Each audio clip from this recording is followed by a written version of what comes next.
Bienvenue sur topmusic.fr. On s'éloigne de notre ligne éditoriale, une fois n'est pas coutume. C'est vrai. Avec vous, Cédric Simonin. Bonjour.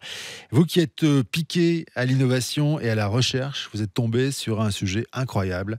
Et vous avez baptisé cette émission de la lutte contre le cancer à la variole du singe, une avancée médicale signée Audima.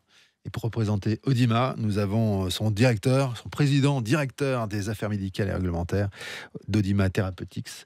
Bonjour à vous, Jean-Marc Limaché. Bonjour. Vous êtes aussi médecin oncologue à l'hôpital de Colmar. Et alors, on va parler de ce sujet. Vous êtes tombé là-dessus comment, vous, déjà ? Parce que vous savez que je m'intéresse à un milliard de choses. Oui. Et que dans mon activité, la santé dans le bâtiment, alors je n'ai pas le droit de dire santé parce que je ne pratique pas la santé, je suis pas praticien, hein, mais on s'intéresse au confort via la qualité de l'intérieur. Et puis finalement, au hasard des rencontres, on a eu l'opportunité de se rencontrer avec le docteur Willy Macher qui m'a parlé du travail qu'il est en train de réaliser. C'est un travail qui correspond aussi à l'actualité, hein. On a entendu parler de la variole du singe, Mpox, etc. Et donc j'ai trouvé intéressant de sortir de notre zone de confort, tous les deux, Eric et moi, vous voyez, on sort de notre zone de confort, et puis on va parler vaccins, santé, etc., etc. Alors j'espère que les auditeurs ne m'en voudront pas pour des questions peut-être qui paraissent candides, mais on va C'est voir. tout l'intérêt, je trouve, justement. Je pense. On est candide et on a un spécialiste qui va nous raconter une belle histoire, je pense.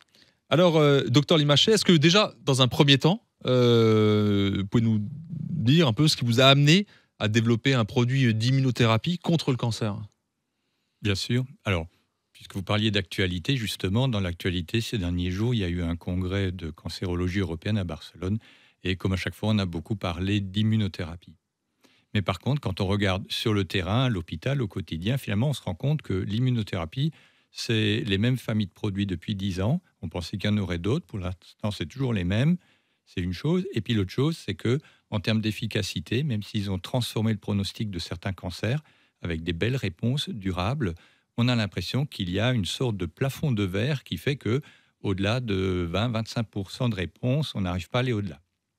Et c'est un peu ça la question qui nous a interpellés et qu'on essaie de résoudre. Alors on peut prendre le problème dans le sens inverse, c'est plutôt voir les patients qui répondent, pourquoi est-ce qu'ils répondent. En fait, les patients qui répondent à l'immunothérapie, c'est ceux où le système immunitaire a déjà identifié et repéré la tumeur, en la considérant différente du soi. C'est une des bases du système immunitaire. D'accord. Et quand on regarde un cran plus loin, qu'est-ce qui est différent dans ces cellules qui font quand même partie de l'organisme, ces cellules cancéreuses, eh ben, on se rend compte que les mutations de l'ADN génèrent des protéines qui sont aberrantes, différentes de leur forme normale, et ça, c'est différent du soi. Et là, on retombe sur la base de la réaction immunitaire. Voilà. Alors, Ok. ça, c'est de où on part. On peut ensuite se dire, si on arrive à identifier dans la tumeur d'un patient tout ce qui est différent du soi, on doit pouvoir fabriquer un vaccin pour justement faire en sorte que le système immunitaire puisse mieux voir ce qui est différent dans la tumeur. Pour pouvoir faire ça, il faut pouvoir séquencer tout l'ADN. Donc là, c'est l'objet de vos recherches. Est-ce que vous pouvez nous expliquer un peu plus en quoi consistent justement ces recherches sur le vaccin contre le cancer colorectal ? Et puis dans un deuxième temps, comment vous êtes arrivé à découvrir un vaccin contre la variole du singe et le Mpox ? Alors effectivement, d'abord, notre société n'est pas la seule à faire cette immunothérapie personnalisée, c'est-à-dire aller séquencer l'ADN, sortir les mutations les plus immunogènes, triées par de l'intelligence artificielle. D'autres gens font ça. Par contre, là où nous, on se différencie, c'est par une nouvelle technique d'immunisation qui a la particularité d'employer un virus pour augmenter l'attention, on va dire, du système immunitaire. Parce que notre système immunitaire, il est surtout fait pour réagir aux virus, hein, les petites grippes et autres rhumes qui d'ailleurs vont faire leur retour avec la mauvaise saison. Voilà, donc on a inclus un virus dans notre formulation et puis aussi un bout d'ADN dans lequel on a collecté les 20 mutations les plus immunogènes, les mieux visibles pour le système immunitaire. Et alors, pour répondre à votre question, ensuite on a testé ça chez l'animal pour voir si effectivement on arrivait à faire mieux marcher l'immunothérapie de base. Ça a été le cas et en particulier on a testé 3 types de tumeurs, mélanome, cancer du sein et cancer du côlon. Et on a choisi d'aller pour le premier essai clinique chez l'homme, démonstration faite chez l'animal, chez des patients avec un cancer du côlon. Bon, faut s'accrocher. Hein. Ouais. Ouais, on n'est pas dans la zone de confort du tout, Eric. Hein. Pas du tout. Comment vous avez-vous identifié le lien entre vos recherches sur le cancer colorectal, justement, et la découverte d'un vaccin efficace contre la variole et le Mpox? Le lien, il s'est fait comment? Alors en C'est- fait, Est-ce que c'est le hasard? c'est pas le hasard. C'est pas non plus une découverte. On s'est pas dit tiens notre vaccin si on le testait dans le Mpox, c'est pas ça. C'est simplement que le virus qu'on a choisi pour mettre dans notre formulation, une fois de plus pour rendre le système immunitaire plus attentif, c'est le même qu'on utilise aujourd'hui pour la vaccination antivariolique et notamment aussi contre la vaccination Mpox. Et alors pour faire un essai clinique chez l'homme, vous imaginez bien, il faut utiliser des produits de qualité, il faut qu'ils aient une qualité pharmaceutique. Et donc avec une société qui est alsacienne aussi, Oxford Biomedica, qui depuis aujourd'hui s'appelle OXB, on s'est lancé dans la fabrication de lots de vaccins antivarioliques sans au début penser qu'un jour on pourrait les employer pour de la vaccination parce que l'actualité était autre. Nous, on en avait juste besoin pour faire les premiers essais cliniques chez l'homme. Et par contre, dans le domaine pharmaceutique, on est obligé de démontrer qu'on est capable de faire une production à l'échelle. On ne peut pas fabriquer une quinzaine d'ampoules. C'est tout de suite des dizaines de milliers de doses avec un contrôle qualité tel qu'un vrai médicament. Et donc aujourd'hui, on se retrouve avec du vaccin de ce type produit qu'on avait fait pour l'oncologie. Et on a une actualité qui nous montre qu'en fait, il y a de nouvelles épidémies de maladies de la famille de la vaccine qui émergent, dont la variole du singe, une première épidémie en 2022, une nouvelle cette année, un peu plus grave d'ailleurs. On se rend compte que c'est surtout sur le continent africain qu'on a ce problème, avec une mortalité qui particulièrement touche les enfants. Alors par rapport à cette urgence sanitaire, en quoi le vaccin développé par Odima est prêt pour une utilisation à grande échelle? Alors, il est prêt parce qu'on en a fabriqué, alors que d'autres sociétés aujourd'hui qui voudraient en fabriquer seraient obligées de partir depuis le départ. Donc on a déjà les premiers stades de fabrication qui sont faits. On a même quelques doses qui sont déjà en flacon, prêtes à l'emploi. Ensuite, ce produit, comme vous l'avez dit, pour répondre à une urgence sanitaire, cette urgence fait que ce qu'on veut surtout s'assurer, c'est une qualité, et ensuite il faut pouvoir produire et expédier vite.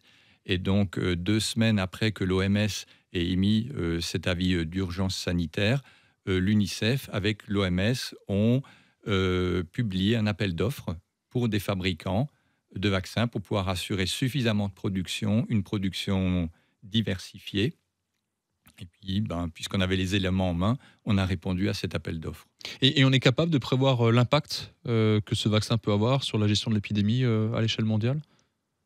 Alors aujourd'hui, la stratégie de l'OMS, elle a 3 volets. Le premier, c'est déjà de vacciner les sujets contacts autour des patients pour éviter que l'épidémie ne se diffuse.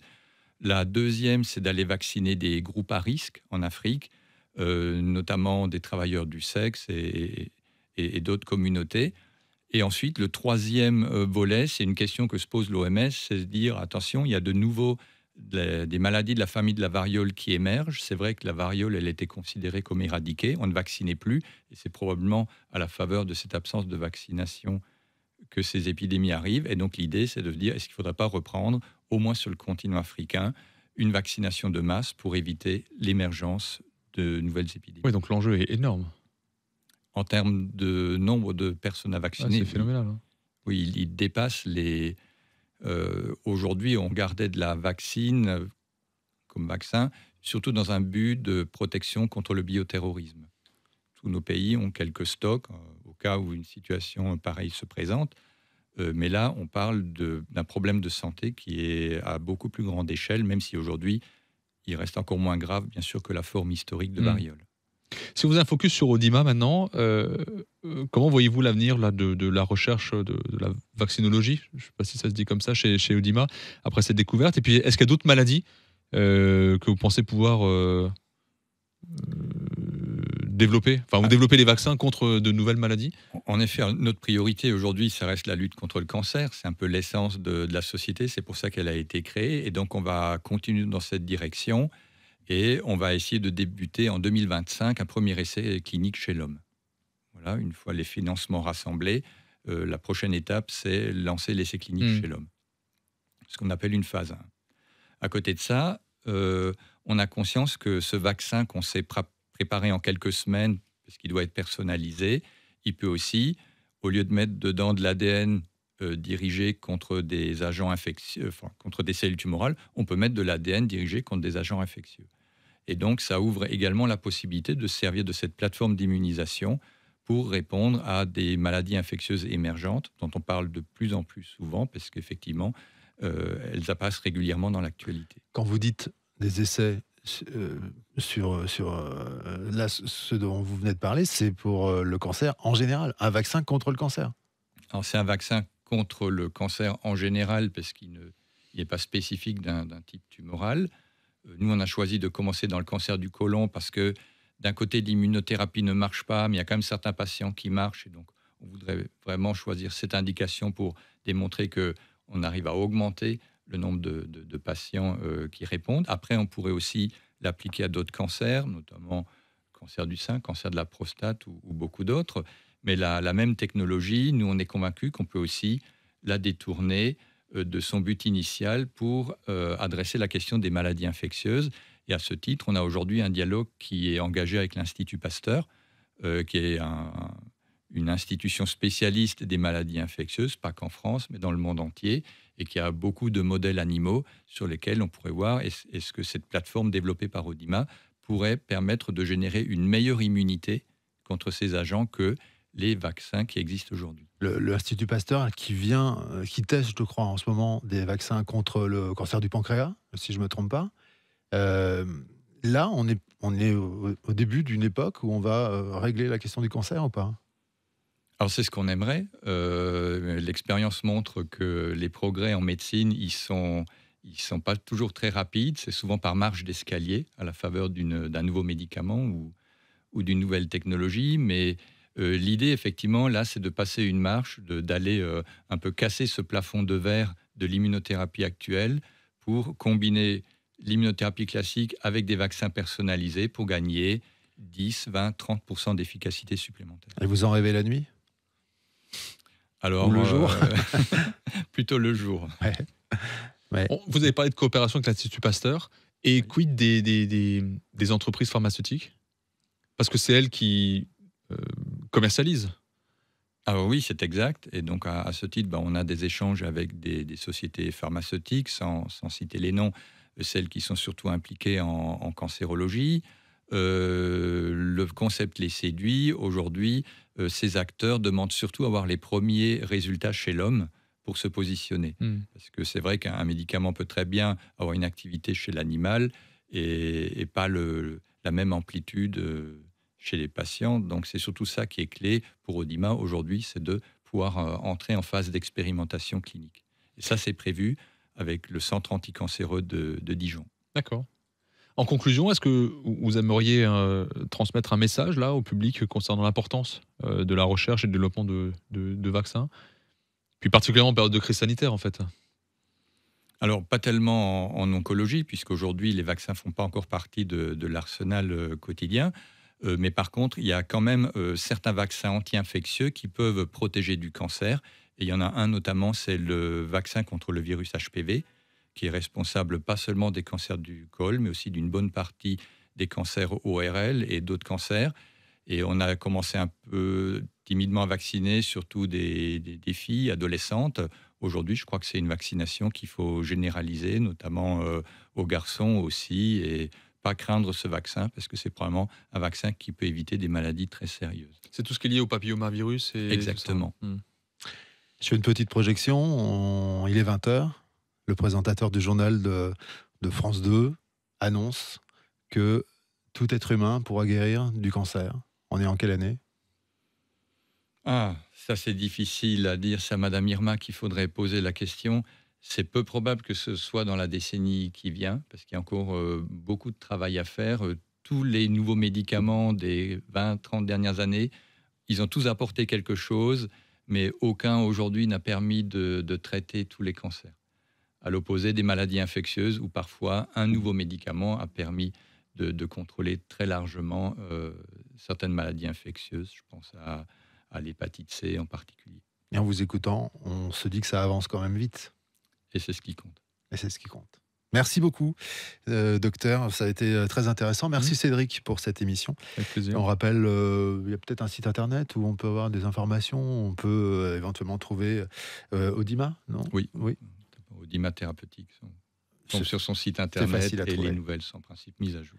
Merci à vous. Je rappelle que vous êtes médecin oncologue à Colmar, à l'hôpital de Colmar. À bientôt. Merci beaucoup. Merci Eric.